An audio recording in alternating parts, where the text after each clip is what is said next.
1.0 तो देखिए, मैं तो ये कहना चाहूँगा कि मूवी शुरू भी नहीं हुई थी, सिर्फ एक ट्रेलर दिखाया गया था और ट्रेलर के बाद 88 घंटे में वो ट्रेलर खत्म हो गया था। यही बोला है कि पानी और खून एक साथ नहीं बह सकता, blood and water can't flow together.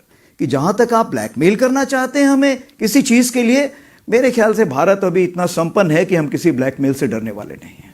मेरे ख्याल से ये तो एक बड़ी चेतावनी बन के रहेगी, क्योंकि जब आप स्टेट स्पॉन्सर्ड टेररिज्म या राज्य प्रायोजित आतंकवाद को बढ़ावा देते हैं तो ये हमारे लिए, भारत के लिए बहुत चिंता का विषय बन जाता है। क्योंकि देखिए, हम तो एक उन्नति की बात करते हैं, हम सबको साथ में लेके चलने की बात करते हैं, तो जो भी हमारे काम में रोड़ा अटकाएगा उसके लिए हमें कुछ ना कुछ कार्रवाई करनी पड़ेगी।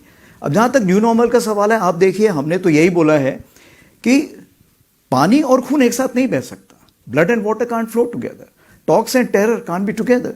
यानी बातचीत, संवाद और आतंकवाद एक साथ नहीं चल सकता है। तो हम तो सिर्फ यही बोल रहे हैं कि आप शांति की प्रक्रिया अपनाइए, हम भी उसका साथ देंगे। जब तक ये नहीं होगा तब जो आतंकवादी हैं या उनके आका हैं वो हमारे लिए समान मान है। दूसरी चीज़ ये है, जो भी आतंकवादी को बढ़ावा देगा हम उसको जवाब देंगे, और हमारे पास अगर बैरंग चिट्ठी भी आई तो भी हमें पता है कि जवाब किसको देना है, हमें उसकी चिंता नहीं है। और जहाँ तीसरी बात है कि जहाँ तक आप ब्लैकमेल करना चाहते हैं हमें किसी चीज़ के लिए, मेरे ख्याल से भारत अभी इतना संपन्न है कि हम किसी ब्लैकमेल से डरने वाले नहीं हैं।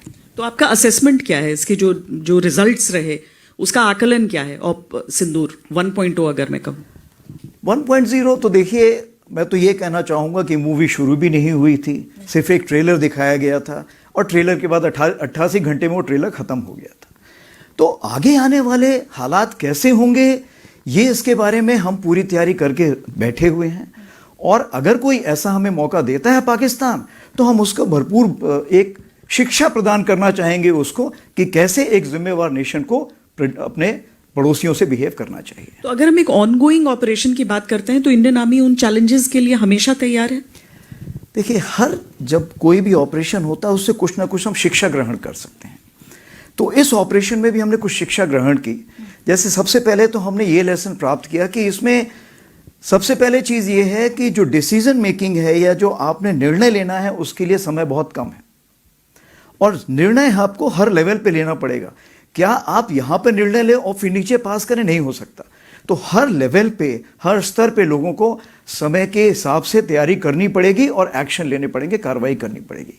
दूसरी चीज़ जो इंटीग्रेशन बोलते हैं, इंटीग्रेशन का ये मतलब है कि चाहे army, navy, air force, CAPF, cyber, space, कोई भी हो, उसका इंटीग्रेशन हम जितना जल्दी करेंगे उतना हम इस लड़ाई को बड़े साझे ढंग से लड़ सकेंगे। क्योंकि आज की लड़ाई जो है वो मल्टी डोमेन है। अगर मैं बोलूँ सिर्फ आर्मी अकेले लड़ सकती, नहीं लड़ सकती, हम सबको मिलकर लड़ना पड़ेगा।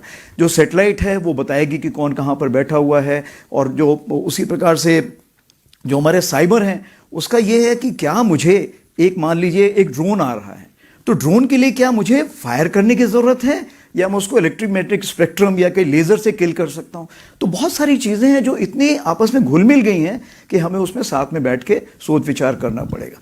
तीसरी चीज़ ये है कि लड़ाई कितने दिन चलेगी ये आज हम नहीं बता सकते हैं। हमने तो लड़ाई तकरीबन मान लीजिए 88 घंटे में की, कल कोई 4 महीने भी चल सकती, 4 साल चल सकती है। इस चीज़ को मद्देनजर रखते हुए क्या हमारे पास साजो सामान है उस लड़ाई को लड़ने के लिए, क्या उसके लिए शस्त्र हैं? अगर नहीं है तो उसकी हमें तैयारी करनी पड़ेगी। हमें यह देखना पड़ेगा कि हमें 4 साल की लड़ाई तक के लिए भी तैयारी करके रखनी पड़ेगी।